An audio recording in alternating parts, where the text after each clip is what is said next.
এটা কি হয়ে গেল কলকাতা নাইট রাইডার্সের সঙ্গে, এটা কি হয়ে গেল শাহরুখ খানের সঙ্গে?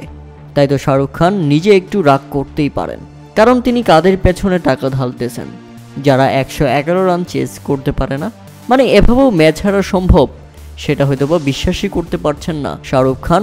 অপরদিকে এভাবেও ম্যাচ জেতা যায়, সেটা হয়তো বা কল্পনাও করতে পারেনি প্রীতি জিন্তা। তাই তো জয়ের পর উল্লাসে ফেটে পড়লেন তিনি, কেননা এটা সত্যি অবিশ্বাস্য জয়। বোলারদের দুর্দান্ত পারফরম্যান্সে কলকাতা নাইট রাইডার্সকে মাত্র 95 রানের মধ্যে অল আউট করে দিয়েছে পাঞ্জাব কিংস।